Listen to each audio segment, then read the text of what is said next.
Hola a todos. En este video vamos a abordar dos temas, que es medición de señales y ruido e interferencia. El primero es medición de señales, que se refiere a cómo vamos a conectar una fuente de señal a un sistema de instrumentación. Depende de la manera en que estén aterrizadas o no estas señales, es como la vamos a conectar. Si nuestro sistema también es diferencial o no, hay que tener cuidado con esos puntos. Lo primero es recordar que es una señal o una salida diferencial y una salida unipolar o single, lo que dicen en inglés single-ended outputs. Una señal que tiene solo una salida, la otra está referenciada a tierra, o una señal diferencial, donde forzosamente están los dos cables de entrada o las dos líneas de entrada o salida. Por una entra y por otra retorna. No tiene una tierra común. Bueno, recordando lo que es un sistema de instrumentación, podemos decir que tenemos nosotros un sistema o un fenómeno físico que queremos medir, que puede ser temperatura, presión, flujo, desplazamiento, intensidad luminosa, densidad, pH, etcétera. Necesitamos un sensor y convertir ese tipo de energía, por ejemplo energía térmica o presión, a otro tipo de señal por medio de un transductor. Ese transductor nos va a convertir esa energía a un voltaje, que es lo más normal. Puede ser también corriente, resistencia, depende del sensor, capacitancia, etc. Entonces, este bloque, una vez que ya tenemos la señal de interés sensada y convertida a una fuente de energía más fácil de procesar, o generalmente un cambio eléctrico, necesitamos conectarlo a otro sistema que va a condicionar la señal, amplificarla, filtrarla, aislarla, y finalmente lo manda al sistema o a la tarjeta de adquisición y medición. La conexión entre nuestra fuente de señal y el sistema de medición es lo que nos ocupa en este video. Entonces vamos a ver, depende de qué estamos conectando y cómo es nuestro sistema, qué nos conviene más. De otra manera, si no lo hacemos de manera correcta, podríamos tener problemas en la recepción de la señal. Pensar una señal que tiene más ruido de lo normal o que no necesariamente nos está dando una idea del fenómeno que realmente queremos medir. Repasando el concepto de una señal unipolar o single-ended, generalmente cuando tenemos un sistema, lo que tenemos en mente es algo como lo que vemos acá.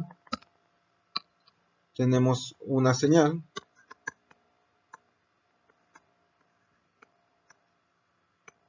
que vamos a transmitir, podemos amplificarlo, ¿no? Estos símbolos significan una señal, vamos a enviarla amplificada o no a través de cierta distancia. Obviamente mandamos la señal, tiene que tener un punto de retorno, entonces tenemos un cable de tierra que va a regresar a la fuente de nuestra señal. Y por acá tenemos el aparato de medición, que pudiera ser de hecho un voltmetro o un sistema que nos va a detectar esa señal. En teoría esto funciona muy bien, nosotros mandamos la señal con referencia a tierra, la vamos a recibir, a medir. El problema de este tipo de conexión es que no siempre consideramos los lazos de tierra. Ahora, ¿qué es un lazo de tierra?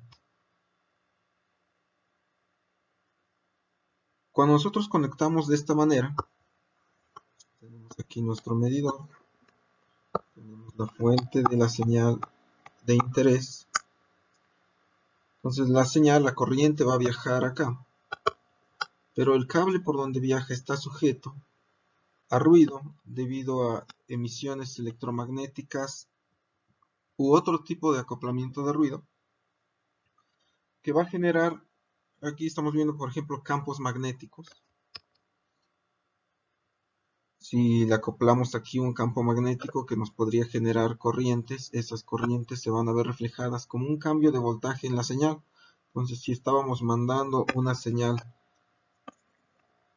como esta, una señal cuadrada, le vamos a añadir ruido, que va a hacer que esa señal ya no se vea como la que estábamos esperando recibir. ¿A qué se deben estas señales de ruido? Puede ser a que tenemos cerca un circuito lógico de alta frecuencia con microcontroladores o con compuertas lógicas que están conmutando corrientes a muy alta frecuencia que generan un campo electromagnético que se va a meter en nuestro sistema. Aunque este esté aterrizado, va a acoplarse a los conductores. Puede ser cuestiones de motores, de potencia. Al final nos va a generar un ruido que se va a acoplar a nuestra señal. Eso no es bueno, no lo queremos, porque si la señal es muy pequeña, va a quedar oculta dentro de ese ruido. La otra forma que tenemos para conectar el sistema es la entrada diferencial. Supongamos que tenemos aquí un termopar, el cual ya sabemos que nos da un voltaje muy pequeño del orden de microvolts, pero ya no lo vamos a conectar ahora a tierra, lo vamos a conectar directamente a un sistema diferencial, y entonces ahora viene nuestra señal acá y va a regresar por el mismo, no por el mismo, va a regresar por este lazo sin utilizar la tierra del sistema realmente. Entonces, lo que va a medir este sistema es una señal diferencial. ¿Qué tanta diferencia tenemos entre una entrada y la otra? Aquí también este sistema es sensible a los campos electromagnéticos que podemos tener causados por motores, por circuitos digitales, por maquinaria. Pero si se acopla el ruido en ambos conductores, realmente lo que estaría viendo aquí el sistema es un voltaje que es común, porque el ruido se va a acoplar a los dos sensores, bueno, a los dos cables, y el sistema va a discriminar ese voltaje común, solo va a ver el voltaje diferencial.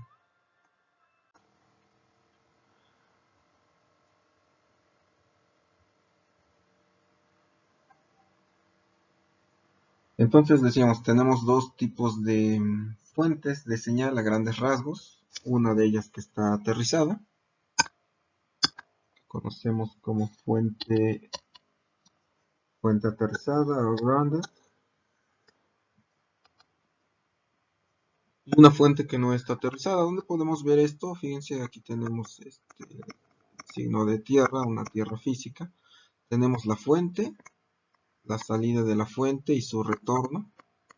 Pero el retorno está aterrizado al chasis. Entonces aquí podemos tener todo un sistema, sensores, etcétera. Pero al final está aterrizado. O la versión que no está aterrizada, nuevamente tenemos la fuente, tenemos su salida, el retorno. Ya por aquí vamos a conectar el sistema de instrumentación.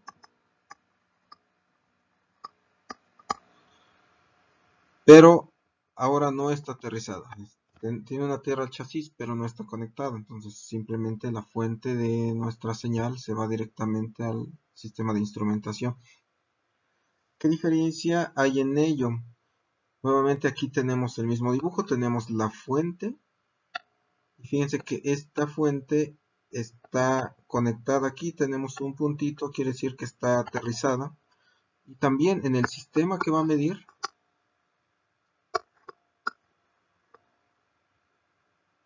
tenemos una entrada que pudiera ser diferencial, pero una de ellas, una de las entradas está conectada a la tierra del sistema de emisión, por eso que tenemos un poco diferentes los símbolos de tierra. Al hacer esto, va a circular la corriente de nuestra fuente, entra al sistema, y acá va a suceder lo que se conoce como lazo de tierra. Entre estas dos tierras generalmente hay una pequeña diferencia de voltaje, lo que va a causar una corriente que va a fluir entre las dos tierras, lo que se conoce como lazos de tierra. Como este conductor tiene cierta impedancia, va a generar aquí un voltaje diferencial que se va a ver sumado a la señal de la fuente. Entonces lo que vamos a medir realmente es lo que tenemos en la fuente más este voltaje. Si la fuente de señal tiene un voltaje muy pequeño, estamos hablando de milivolts, por ejemplo si es un termopar, lo que va a medir esto es una gran cantidad de ruido comparado con la señal más la señal. De hecho la señal pudiera quedar oculta. Entonces esto no es recomendable. No es recomendable tener los dos sistemas aterrizados. Lo más recomendable sería, tenemos nuestra señal, a lo mejor por seguridad sí necesitamos aterrizarla aquí, conectar a la tierra física, pero nuestro sistema de adquisición de señal deberíamos de dejarlo de manera diferencial. Tiene aquí el chasis, está conectado a tierra por seguridad, pero la señal en sí está entrando de manera diferencial, lo que veíamos en la lámina pasada. Entonces, esa es una mejor práctica en la adquisición de señales. ¿Cuáles son las señales que comúnmente están aterrizadas o referenciadas? Las fuentes de alimentación que tenemos en el laboratorio, por ejemplo, los generadores de señal. Que si ustedes recuerdan, un generador de señal, por ejemplo, pues tiene ahí para cambiar los tipos de señal. Y la conexión a la que se conecta a tierra, o a su fuente de alimentación más bien, está conectada, el chasis y la señal están conectadas a la tierra física. Entonces, esta es una fuente común de tipos de fuentes no, sí, aterrizadas, no flotadas. Por otro lado, las otras que tenemos, que pudiéramos tener fuentes de señal, son las no aterrizadas o flotantes.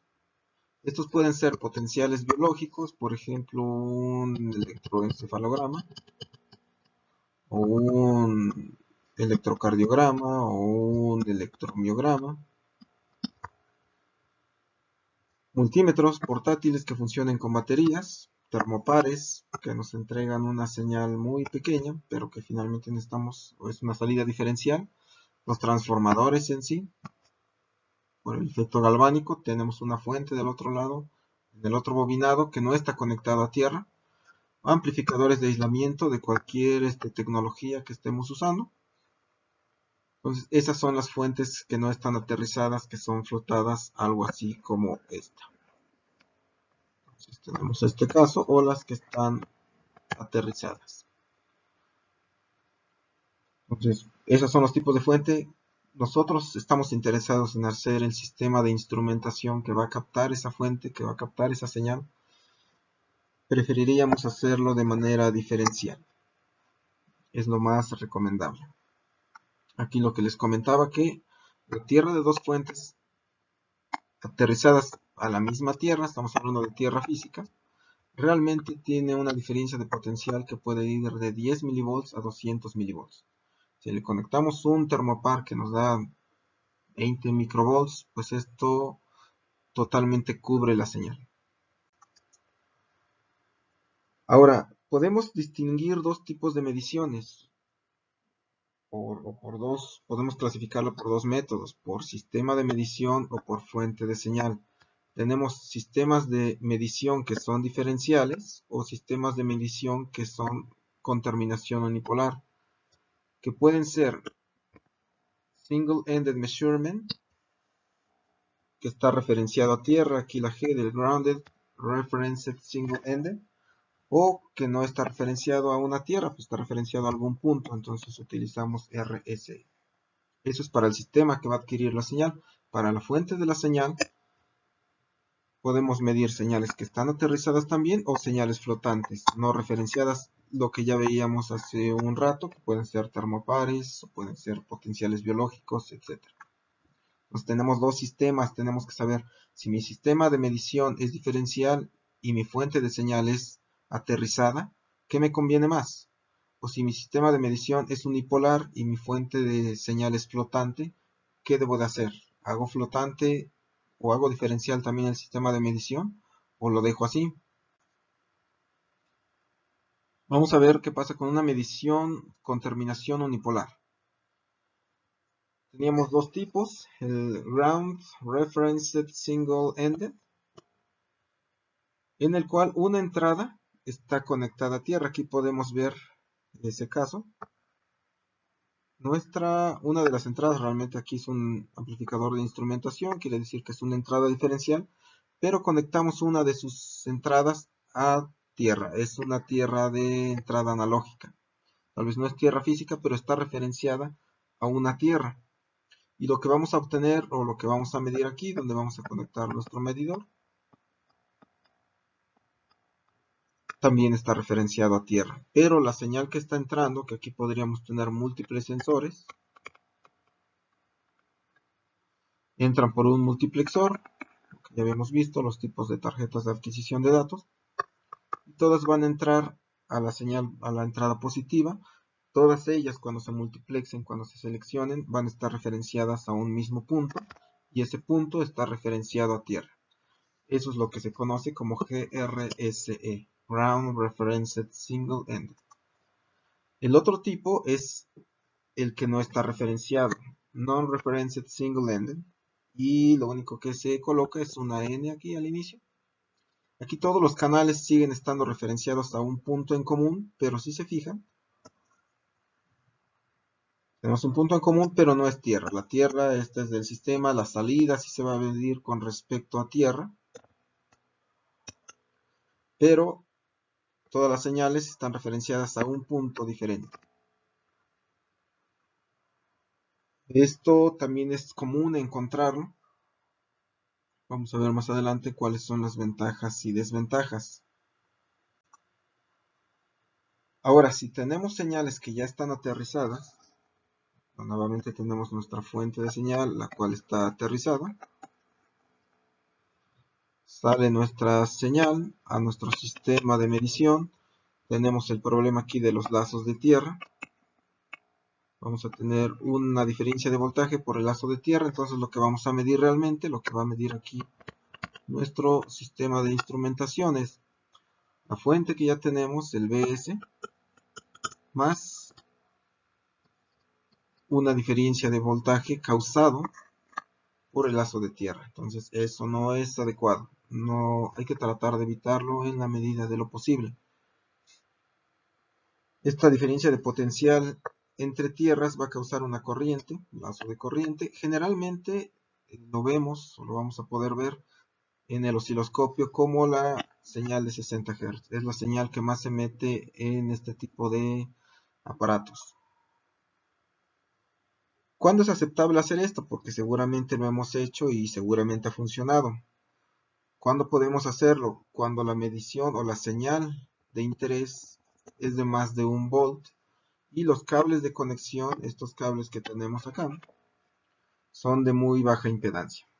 Eso haría que la diferencia de voltaje esta por el lazo de tierra sea muy pequeña. Entonces 1 volt contra 200 milivolts o 10 milivolts, pues realmente se ve el impacto no va a ser mucho. Algo importante aquí, y no sé si ya les haya pasado, pero es bien importante cuidar la polaridad. Es a veces común ver cómo conectan osciloscopios con su circuito está aterrizado, su osciloscopio también, pero las tierras no son las mismas, y entonces hacen cortocircuitos de tierra. A lo mejor están metiendo la señal a una entrada de tierra, y entonces va a haber un cortocircuito, van a ver cómo se quema alguno de los aparatos, o su sistema o el aparato de medición. Hay que tener mucho cuidado con eso, por eso es preferible que esté flotado alguno de ellos. Eso era si queremos medir fuentes aterrizadas. Si queremos medir fuentes flotantes, ahí no tenemos mucho problema. Podemos usar ambas configuraciones. Podemos medirlo con una entrada que está referenciada a tierra o con una entrada que está referenciada pero no a tierra. Aquí tenemos el caso, la señal, la salida es diferencial.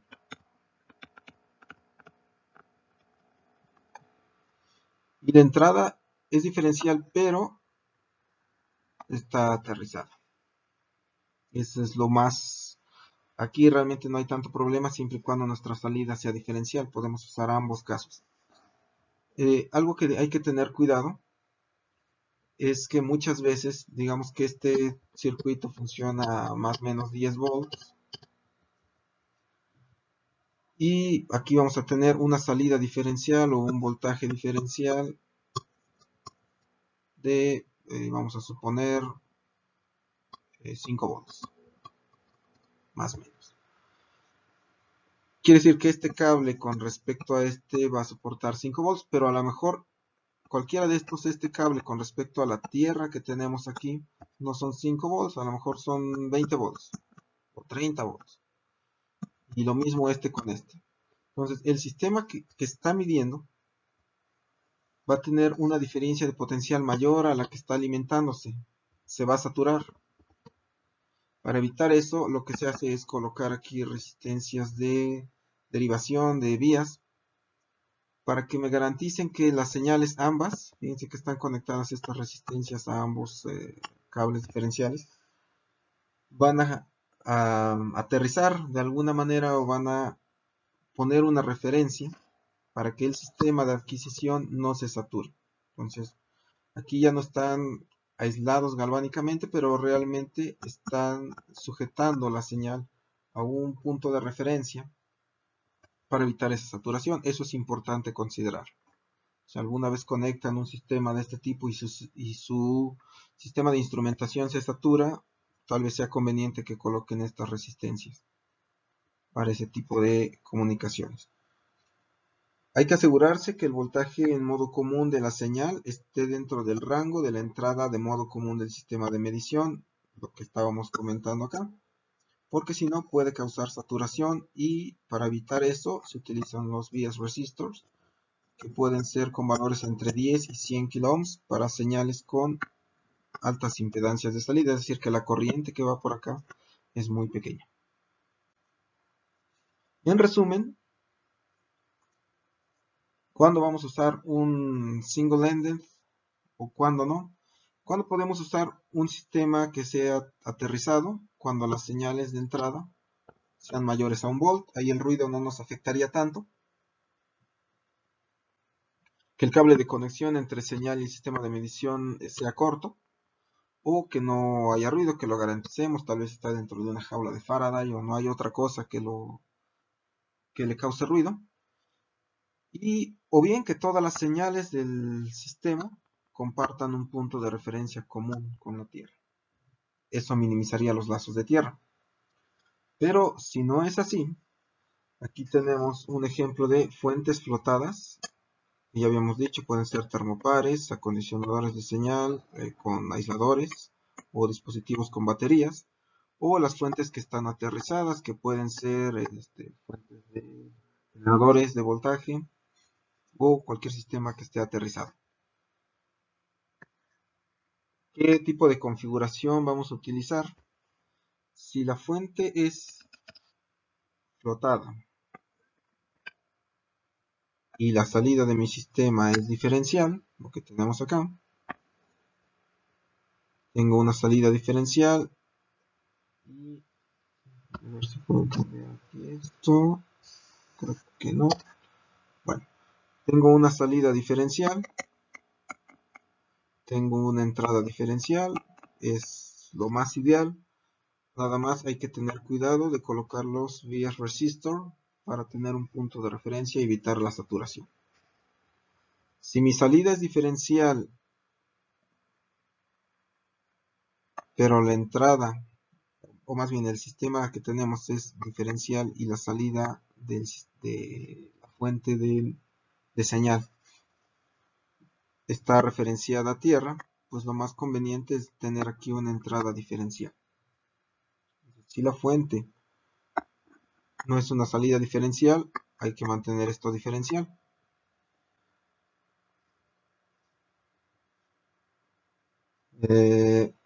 Si mi salida, otra vez, aquí estamos, recuerden, estamos hablando, todos estos son diferenciales. Entonces, si es diferencial, puedo tener aquí diferencial, puedo tener uno que está referenciado a tierra, o puedo tener uno que no está referenciado a tierra, pero está referenciado. Si la señal está aterrizada, pues aquí sí no tenemos muchas opciones como en la otra. Si está aterrizada, forzosamente necesitaría aquí que fuera diferencial o, de hecho nada más es esa, que sea diferencial para lo mejor, porque si colocamos aquí referenciado y referenciado, vamos a tener lazos de tierra. Entonces, en resumen, si su fuente de señal está aterrizada, lo más correcto es que su sistema tenga una entrada diferencial. No vayan a colocar un sistema también referenciado a tierra, porque les va a causar lazos de tierra. Esto hay que tener cuidado siempre y cuando sus señales sean muy pequeñas. Si es mayor de 1 volt, igual pueden hacerlo y no hay mucho problema. En general, se recomienda usar la configuración diferencial cuando sea posible. Entonces, estamos hablando, nosotros vamos a diseñar sistemas de instrumentación, vamos a estar leyendo señales de sensores. Idealmente siempre quisiéramos tener entradas diferenciales. Esto nos va a reducir la cantidad de ruido que vamos a captar y va a evitar lazos de tierra. Entonces, grábense eso. Siempre privilegien entradas diferenciales a su sistema. Si no lo pueden hacer, asegúrense que sus señales sean mayores a 1 volt. Y tengan cuidado con las conexiones de tierra. Ahora bien, si no tenemos una salida diferencial y queremos que sea diferencial, pudiéramos aislar los circuitos galvánicamente, es decir, no tener un aislamiento galvánico implica que no hay una conexión directa, una ruta directa para la corriente. Tiene que transmitirse a partir de otro mecanismo que puede ser campo magnético, capacitancia, luz, etc. ¿Para qué usamos el aislamiento galvánico? Para comunicar circuitos que tienen diferentes tierras y no queremos hacer lazos de tierra, para romper precisamente los lazos de tierra o por seguridad. Esto se ve mucho en los sistemas médicos, por ejemplo, donde tenemos marcapasos o tenemos equipos de electromiografía, de electroencefalografía. Siempre que estamos captando señales biológicas son salidas diferenciales, necesitamos que nuestro sistema sea diferencial y además que ese sistema esté aislado de la tierra. Si tenemos al paciente y estamos midiendo su señal del corazón, por ejemplo, de salida diferencial, y aquí conectamos nuestro sistema con salida diferencial, pero este sistema está siendo alimentado por 127 volts y por alguna razón llegar a fallar esto, existe el riesgo de que esa corriente de fuga pase directamente al corazón del paciente, causándole la muerte o daños. Entonces es importante aislarlo galvánicamente y para ello necesitamos entonces el aislamiento galvánico. ¿Qué técnicas tenemos para aislar? ¿Qué métodos? El más común es transformador, utilizamos flujo magnético para acoplar señales, lo más común, un transformador. También seguramente este lo conocen, los optoaisladores, que transmiten la información por medio de ondas de luz. Capacitores, ya habíamos visto que un capacitor son dos placas aisladas entre sí, pues aquí tenemos el aislamiento, pero si la señal que viene aquí tiene la suficiente frecuencia, esta resistencia de aquí, recordemos que la reactancia capacitiva es igual a 1 sobre J omega C, donde esta omega es igual a 2 pi por F, quiere decir que a cierta frecuencia, si la frecuencia es muy alta, esto va a tender a ser cero y va a dejar pasar la señal, aunque físicamente esto está aislado. Aquí tenemos un aislamiento, no va a pasar directamente la señal, no tenemos una ruta directa, estamos pasando a través de la capacitancia. Entonces, con capacitores también podemos hacer un aislamiento. Con sistemas de efecto Hall, vamos a ver más adelante a qué se refiere, o magnetoresistencia o relevadores, los más comunes. Iniciamos con el aislamiento magnético. Aquí no hay mucho que decir, ya todos conocemos los transformadores. Nosotros mandamos aquí una corriente va a crear un campo magnético que se va a acoplar a esta otra y vamos a ver aquí reflejada la señal que estábamos metiendo. Entonces si tenemos una señal, ya sea que esté aterrizada o no, al final lo que vamos a tener aquí de este lado es una señal que es diferencial. Y si es diferencial, la podemos tener aquí con un sistema aterrizado también. No tenemos ningún problema porque ya se rompió el lazo de tierra. Aquí ya no tenemos una conexión directa. Seguramente todos conocemos los transformadores grandes con núcleo de ferrita. Pero hay transformadores especiales para hacer el aislamiento. De hecho, hay transformadores que están hechos en microchips, como este que vemos acá. Fíjense, aquí tenemos los núcleos y las salidas. Es básicamente esto un circuito integrado muy pequeño. Metemos las señales y salen del otro lado ya acopladas, con núcleos especiales para soportar altas frecuencias. Generalmente este tipo de sistemas de aislamiento son muy confiables, son de bajo costo, solo implica tener un bobinado, pero son dependientes de la frecuencia. Si la frecuencia es muy alta, pudiéramos tener distorsiones que van a afectar a la señal. Y otra desventaja es que, dado que dependen de un campo magnético, si llega un campo magnético de otra fuente, pues va a verse reflejada aquí la señal y entonces nos va a meter interferencia. Eso no es bueno para nuestro sistema. Los optoacopladores son muy simples también de funcionar. En su funcionamiento básico van a transmitir información por una onda de luz. Entonces llega la señal, va a prender un LED, va a pasar la luz y se va a ver reflejado del otro lado.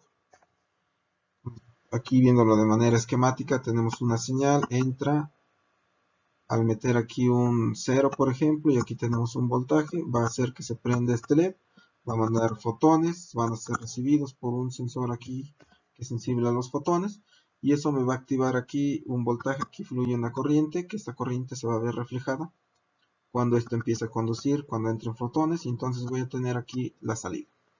Generalmente se usan para señales digitales por el método de funcionamiento, pero también hay optoacopladores analógicos. Si metemos aquí una señal que va variando en amplitud, aquí también podríamos ver reflejado eso.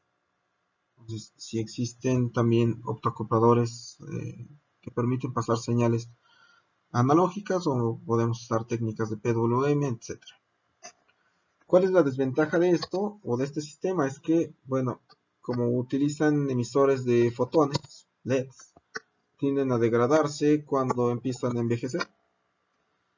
Si se someten a temperaturas diferentes, tienen una variación por temperatura o por ganancia de corriente. A lo mejor un sistema tiene ante cierta corriente, lanza más fotones que otro. Eso se va a ver reflejado en la señal y si estamos confiando en que todos son iguales, nos va a afectar. Generalmente este tipo de sistemas requieren protección contra sobrevoltaje para que no se vayan a quemar los dispositivos, entonces eso lo hace un poco más caro. Y relativamente hablando usa mucho espacio en el PCB. Si queremos hacer circuitos pequeños, no podemos hacerlo muy pequeño porque este tipo de dispositivos generalmente son grandes. Estamos hablando de un encapsulado tipo DIP. Puede haber más pequeños, pero es más complicado, más caro. Entonces, esas son las características de un optoacoplador. El aislamiento capacitivo, les comentaba hace un rato, se basa en capacitores, dos placas separadas, las cuales, viéndolo desde un punto de vista de resistencia, dependen de la frecuencia y del valor de la capacitancia, obviamente. Entonces, a frecuencias muy altas,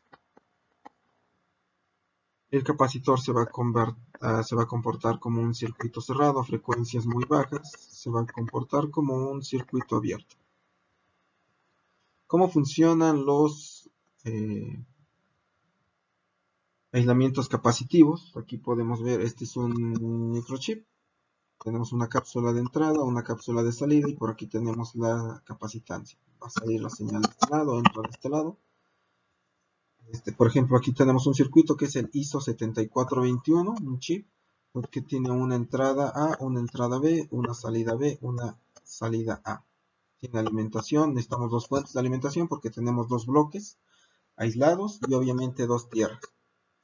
¿Cómo funciona? Si metemos una señal analógica, obviamente que está variando, si esta señal tiene una frecuencia lo suficientemente grande, entonces aquí estamos hablando entre 100 kilobits por segundo, 100 megabits por segundo, generalmente se usan para señales digitales.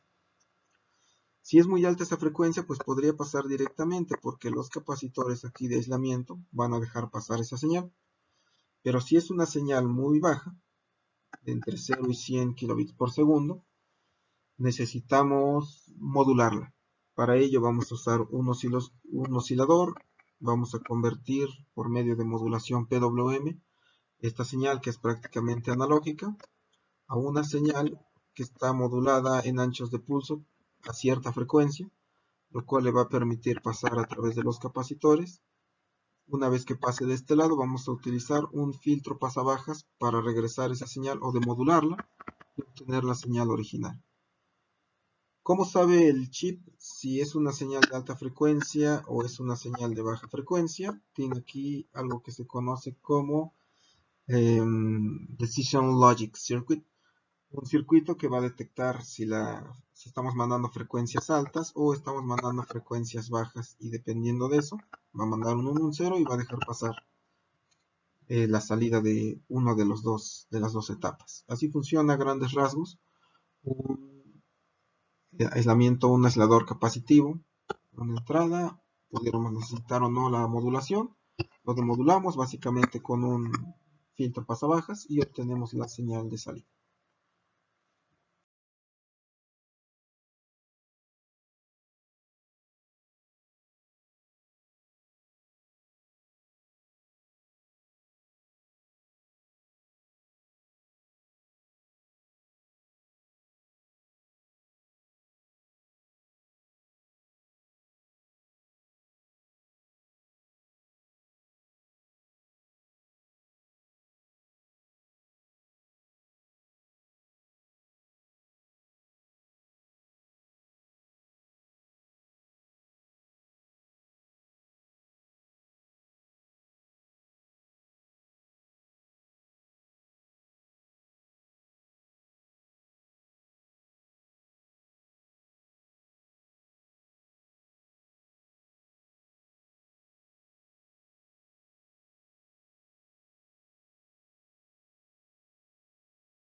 Aquí tenía lo del efecto Hall.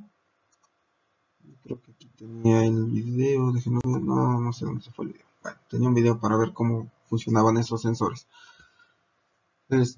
Una práctica que sería bueno que hagan, ahorita no sé si puedan por esto de la cuestión de la pandemia que tenemos, pero aquí un circuito muy común y que pueden encontrar cómo implementarlo en diversas partes es un aislamiento óptico, lo más común. Aquí tenemos un MOC 3021 que es un aislamiento con TRIAC. Tenemos aquí un TRIAC, el que va a controlar una lámpara incandescente que puede estar a 127 volts o a 220, depende. Y vamos a controlarla con una entrada digital aquí que puede ser un Arduino o un microcontrolador. Entra la señal al otro acoplador, manda los fotones de este lado, se activa y entonces va a activar aquí la compuerta del TRIAC. Y se va a activar la lámpara. ¿Qué necesitan? El MOC 3021, un TRIAC, por ejemplo el BT137 que soporta hasta 8 amperes, y un capacitor de poliéster. Ese capacitor lo vamos a necesitar aquí para el TRIAC. Y podríamos colocarle un sensor de efecto Hall, de manera que tenemos el Arduino acá, tenemos el sensor de efecto Hall. Cuando acerquemos nosotros un imán, vamos a prender o apagar esta lámpara por medio de un imán. Estamos utilizando dos, el aislamiento óptico y el aislamiento aquí por medio magnético. Bueno, esa es parte del primer tema. Seguimos con ruido e interferencia. ¿Y cuáles son las técnicas principales de reducción? Tenemos diferentes acoplamientos de ruido. Tenemos acoplamiento conductivo, capacitivo, inductivo y por radiación. El acoplamiento conductivo lo encontramos debido a la impedancia inherente en los conductores. De hecho, está muy relacionado con los lazos de tierra.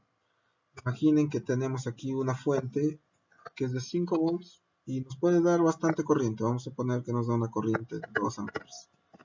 Con esa fuente tenemos que alimentar una carga, vamos a suponer que es una resistencia calefactora que consume 1 ampere. Se va a alimentar a 5 volts, entonces lo más común diríamos, bueno, pues conecto la resistencia directamente a mi fuente. Pero además necesitamos sensar la temperatura en esta resistencia, pues utilizamos entonces un sensor de temperatura. Vamos a suponer que nos da 10 milivolts por grado Celsius, un LM35 hace eso, que también se alimenta a 5 volts. Tenemos fuente de 5 volts, esto funciona a 5 volts. Pues lo más común diríamos, pues lo voy a conectar, me queda más cerca conectarlo de aquí directamente y lo conecto aquí a la salida. ¿Qué estamos haciendo con eso? Que la corriente, dado que cualquier conductor tiene cierta resistividad, eso va a generar una resistencia en ese conductor. Cuando pase esta corriente de 1 ampere, digamos que tenemos una resistencia en ese conductor de 0.3 ohms. Si pasa una corriente de 1 ampere, nos va a generar 300 milivolts. Si esto está sensando 10 grados, el voltaje que voy a obtener aquí a la salida entre esto y esto sería de 100 milivolts. 10 grados Celsius por 10 milivolts por división son 100 milivolts.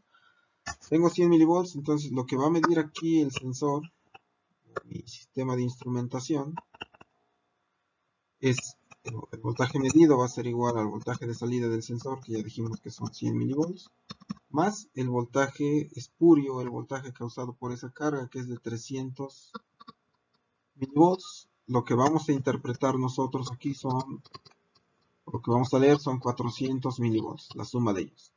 Diríamos entonces que el sistema está a 40 grados Celsius cuando realmente estaba a 10.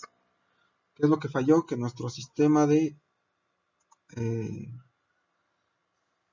tierras está mal. Tenemos un acoplamiento conductivo. Por conducción tenemos ese ruido. ¿Cómo lo minimizamos? Hay que reducir los lazos de tierra para evitar estos voltajes, o darle alternativas, rutas alternativas a donde fluye mucha corriente. Entonces lo que haríamos es mejor evitar esas conexiones. Vamos a conectar la carga directamente. Tiene su lazo de tierra, regresa a la fuente. Y desde la fuente otra vez sale otro cable que pasa al sensor y regresa directamente. Si se fijan, aquí el punto de conexión ya es directamente con la fuente. Ya no se conectó algo así. Ya no tenemos aquí una V de ruido. Lo que está midiendo ahora es directamente eso. De esa manera eliminamos los acoplamientos conductivos. Acoplamiento capacitivo. Ya comentábamos hace un rato que si un capacitor permite pasar corrientes, aunque estén aisladas, o sea, son dos placas aisladas, pero sí permite pasar corrientes y la frecuencia es lo suficientemente alta. El punto es que un capacitor, pues finalmente son dos conductores con un aislamiento.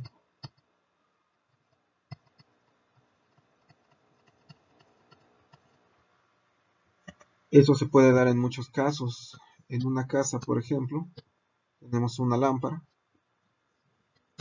fluorescente, la cual generalmente trabaja, vamos a suponer, a unos 15 kHz, balastro.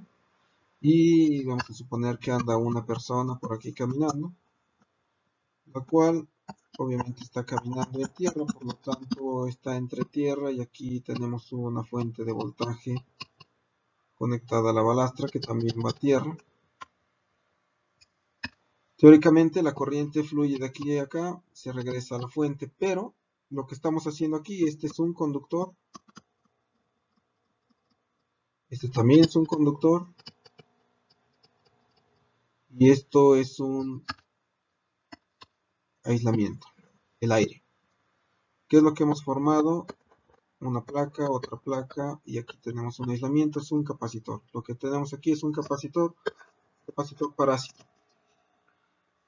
Si la corriente o la frecuencia aquí es muy baja, pues no tenemos de qué preocuparnos, pero si estamos hablando de 15 kHz y tenemos una capacitancia aquí del orden de 1 nanofaradio, por ejemplo, ya podríamos calcular cuánta corriente va a pasar. Porque XC es igual a 1 sobre J 2pi por, vamos a poner 15 kHz, multiplicado por 1 nanofaradio. Eso nos va a dar cierta resistencia. Y lo que va a ver el circuito es, viene una fuente de corriente, tiene resistencia y se va a tierra. A lo mejor esta resistencia es bastante alta, vamos a suponer 100 kilo ohms, pero este voltaje que tenemos aquí pudiera ser muy alto, a lo mejor 100 volts o más, 1000 volts. 1000 volts pasa aquí por esta resistencia, así vamos a tener una corriente apreciable. Entonces, esta corriente, si la señal es muy pequeña, pudiera causar problemas. Entonces, es lo que decíamos acá, tenemos una fuente de señal, tenemos una fuente de ruido. Ya no es una persona, ahora tenemos un circuito aquí donde estamos pasando la señal a nuestra resistencia de carga, a nuestro circuito, y se le está acoplando capacitivamente por un capacitor parásito, una señal de ruido. Es muy obvio aquí cómo podemos eliminar esto, cómo lo reducimos. Incrementamos la separación entre conductores, eso que haría que la capacitancia se reduzca, entonces pasaría menos corriente. Reducimos o eliminamos la fuente de ruido, si la fuente es el problema y la podemos quitar, pues la quitamos. O bien reducimos amplitud o reducimos frecuencia. De esa manera reducimos el acoplamiento. Y la otra técnica es utilizar un blindaje de acoplamiento capacitivo que básicamente consiste en una malla enviada a tierra, algo así. Un famoso cable coaxial es un sistema que está aterrizado. La malla generalmente se aterriza. Entonces tengo aquí la fuente de la señal que está aterrizado. Mando esto al sistema y la malla que está cubriendo aquí los cables, pues la vamos a aterrizar también. Fíjense que la señal está aterrizada aquí con la fuente y entra aquí, pero esta entrada es diferencial, lo que habíamos visto antes. Sin embargo, la malla sí está aterrizada a la entrada del sistema para reducir esas capacitancias parásitas. Cualquier capacitancia que pudiera entrar acá, se ve bien. Aquí una fuente de ruido. Entra aquí con la capacitancia, pero esto se va directamente a tierra sin entrar al sistema. Entonces, ese es el acoplamiento capacitivo. Y vamos con bueno, esto estaba mal, aquí más bien hay que, la malla tiene que ir aterrizada a un solo punto, y generalmente a la fuente de señal. Aquí que entre directamente como una señal diferencial. El acoplamiento inductivo es muy similar al otro, nada más que ahora son campos magnéticos, como un transformador. Tenemos campos magnéticos. Tengo dos, aquí está mi sistema. Una fuente de voltaje que se va a mi sistema, pero tengo cerca por ahí otro sistema que está una fuente de ruido y está mandando campos magnéticos que se van a ver acoplados aquí como un transformador común.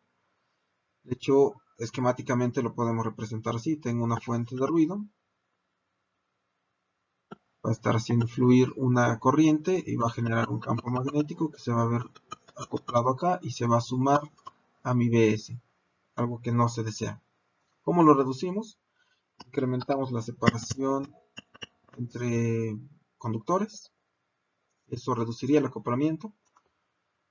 Reducimos o eliminamos la fuente de ruido, igual si podemos eliminar esta fuente, pues la eliminamos. O empleamos un blindaje inductivo, que este es un poco más complicado que el capacitivo. Tenemos que tomar en cuenta ya el tipo de blindaje, si es de acero, si es de cobre, si es de otro tipo de acero, dulce, etcétera. Generalmente esto lo vemos de esta manera. Aquí sí hay que cubrir completamente el circuito. En esta foto no se ve, pero esto lleva una cubierta del mismo material. Está totalmente aislado, como en una jaula de Faraday. Entra la señal con un cable coaxial, hace lo que tiene que hacer y sale la señal. Cualquier campo magnético que entra aquí se queda en esta jaula de Faraday, la cual, por cierto, debe estar aterrizada.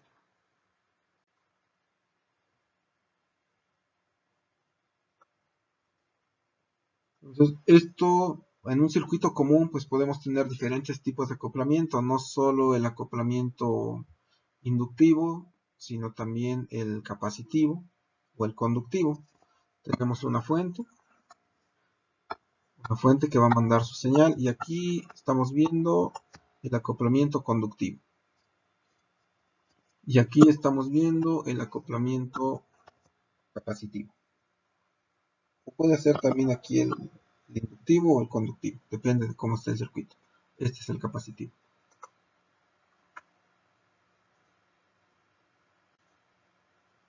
Y finalmente, que está muy relacionado de hecho con el campo magnético, es el ruido electromagnético, es magnético todavía.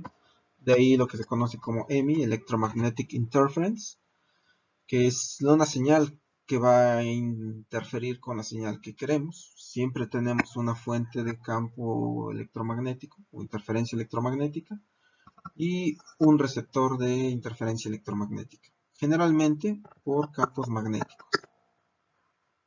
Entonces, al final sigue siendo un campo magnético el que hay que reducir.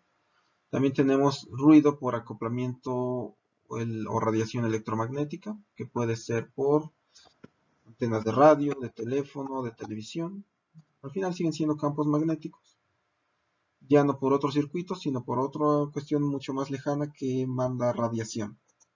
¿Cómo la reducimos? Podemos colocar filtros pasivos al final de los cables. Entonces tengo aquí mis cables de conducción, puedo meterle capacitores acá para que la señal de alta frecuencia se vaya a tierra y la de interés pase directamente.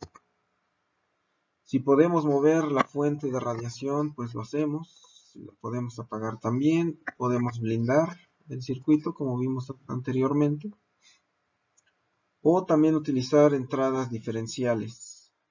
Si la radiación es común a ambos cables y aquí tenemos una entrada diferencial, entonces el rechazo en modo común nos va a evitar o nos va a reducir este ruido que es común.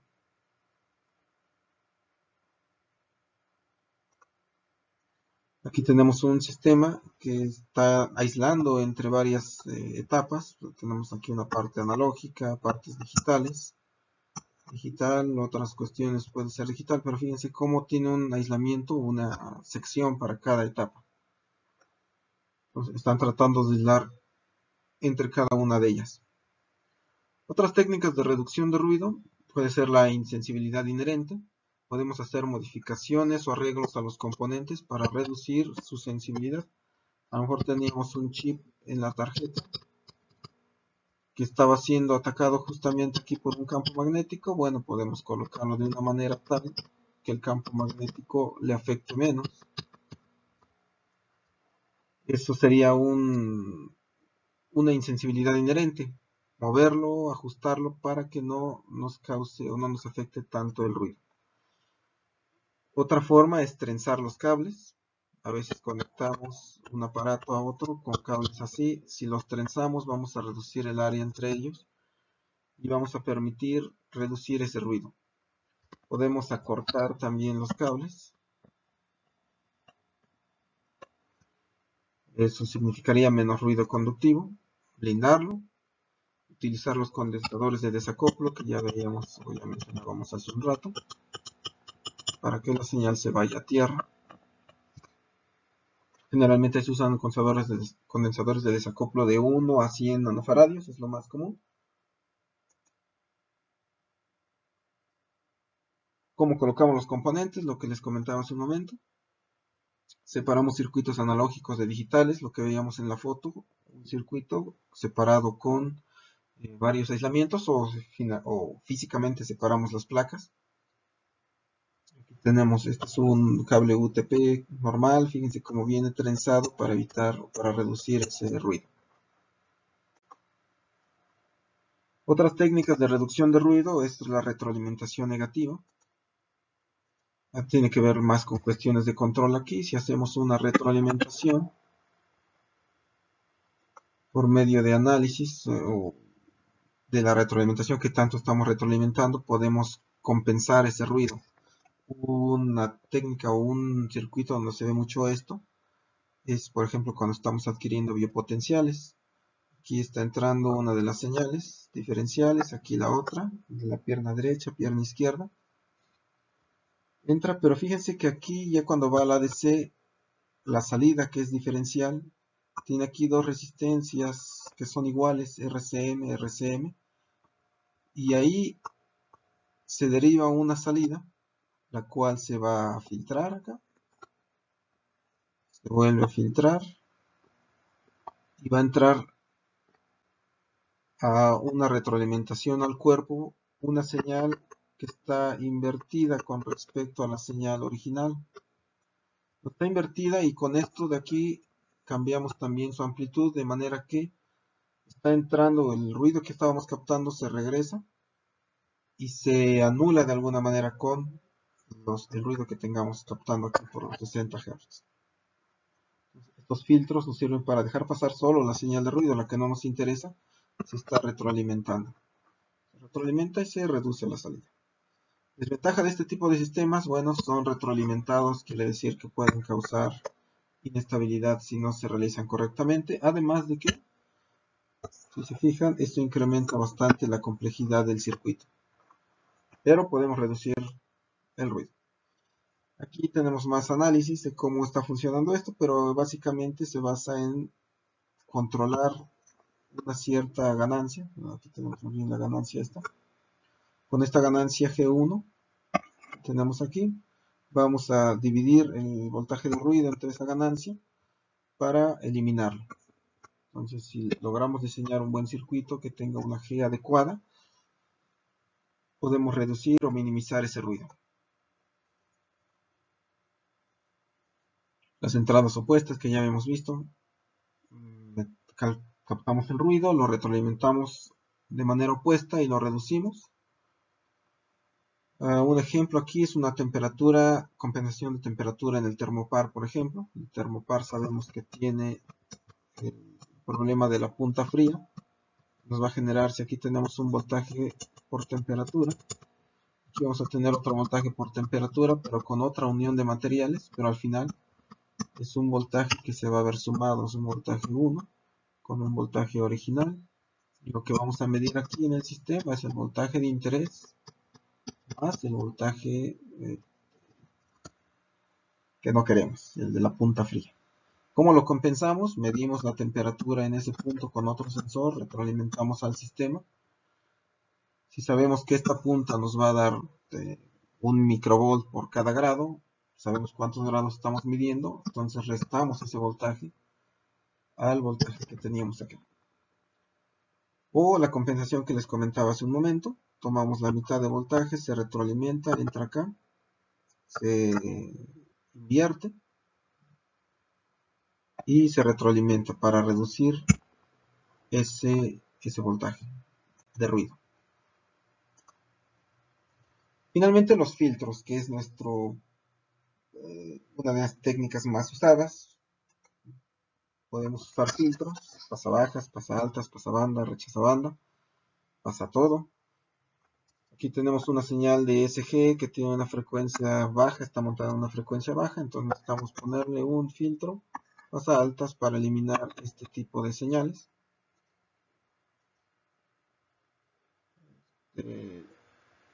Y tener una señal aquí más limpia.